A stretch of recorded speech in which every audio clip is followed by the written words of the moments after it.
Aksara selalu memilih tempat duduk yang sama di kantornya. Sudut yang memungkinkan ia melihat Damar tanpa terlihat terlalu jelas. Posisinya adalah seorang pengamat yang bersembunyi di balik layar komputernya, merekam setiap detail kecil dari kehidupan Damar.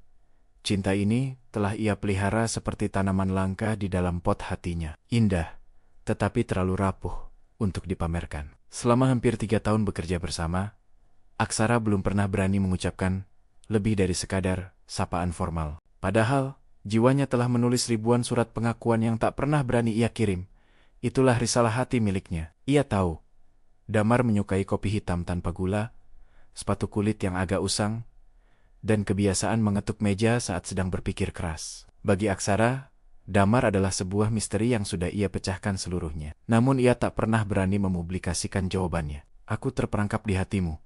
Kalimat dari lirik lagu itu selalu berdengung setiap kali Damar lewat di dekat mejanya. Perasaan itu telah menjebaknya dalam sangkar rindu yang nyaman, sekaligus menyiksa.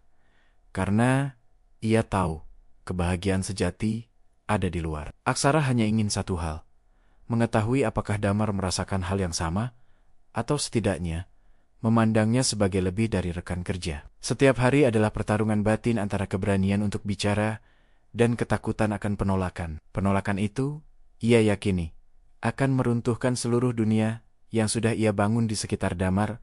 Suatu pagi, Damar datang membawa kue ulang tahun untuk rekan kerja lain. Senyumnya begitu cerah. Aksara menatap, dan saat itu, ia merasakan cemburu yang begitu perih. Sebuah pengingat bahwa ia tidak memiliki hak apapun atas Damar. Hatiku adalah rumah yang tak pernah kau ketuk, bisiknya pada diri sendiri.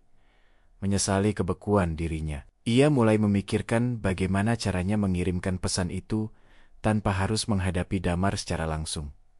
Sebuah surel anonim, sebuah kartu tanpa nama yang diselipkan di mejanya, semua terasa pengecut dan kekanak-kanakan. Ia ingin Damar tahu, tanpa harus melihat air mata atau kegugupannya saat pengakuan itu diucapkan. Aksara ingat saat ia pernah bermimpi, di mana Damar memanggil namanya dan seluruh ruang kerja terasa hangat. Namun, mimpi hanyalah ampas kopi yang tidak bisa dinikmati 2 kali. Kenyataan selalu lebih pahit. Ia mengambil buku catatan kecilnya.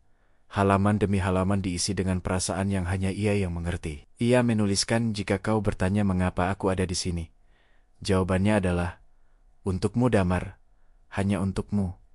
Aksara tahu, ini harus diakhiri. Ia tidak bisa terus-menerus hidup di tepi jurang penantian yang tak pasti. Ia memutuskan untuk menulis satu surat terakhir, sebuah risalah yang benar-benar akan ia serahkan. Ia ingin bertanya secara langsung, seperti lirik itu.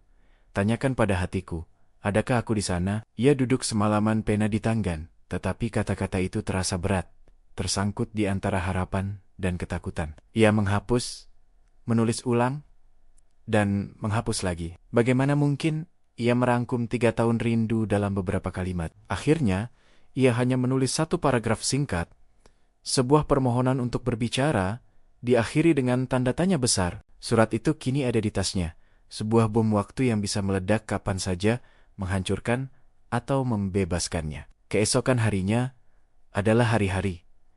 Aksara bertekad, apapun hasilnya, ia harus menyerahkan surat itu. Ia mengenakan pakaian terbaiknya, merias wajahnya lebih dari biasanya, seolah ini adalah perpisahan atau awal yang baru. Ia melihat Damar berjalan ke arah dapur.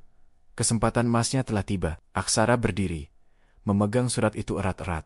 Tangannya berkeringat dingin, lututnya terasa lemas. Ia mengambil 3 langkah, lalu berhenti. Jarak antara mejanya dan Damar terasa seperti maraton yang tak berujung. Tiba-tiba, seorang wanita lain dari divisi sebelah menghampiri Damar, tertawa, dan menyentuh lengannya akrab.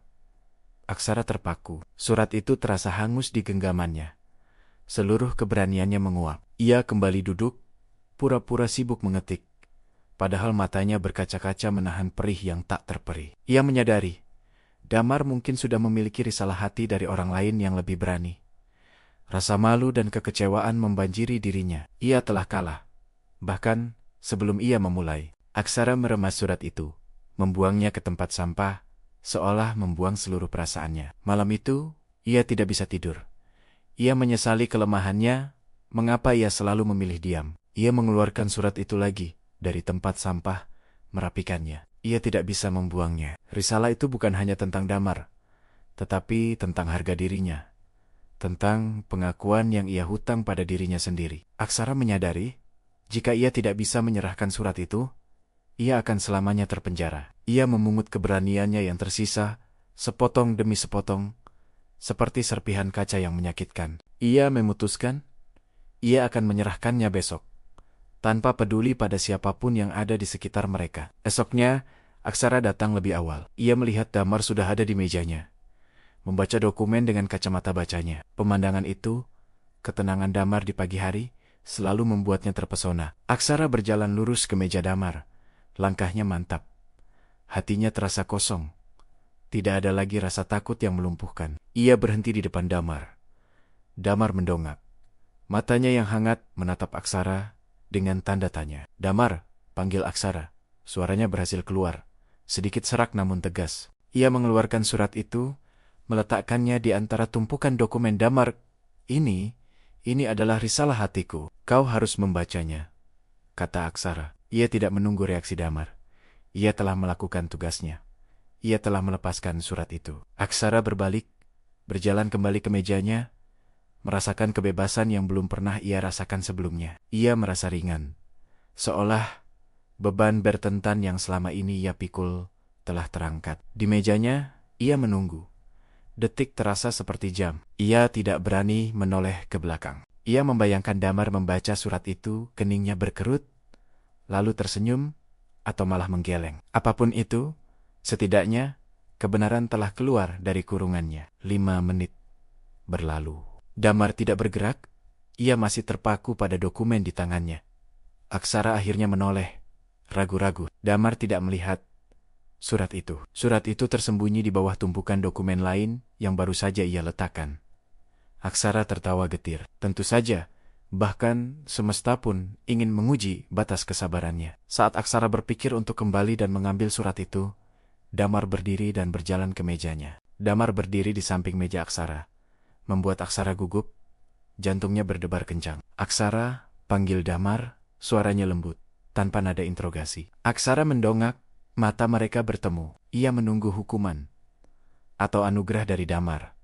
Damar tidak membahas surat itu. Dia justru meletakkan sebuah map di meja Aksara. "Ini adalah berkas presentasi yang kita kerjakan. Aku ingin berterima kasih," kata Damar.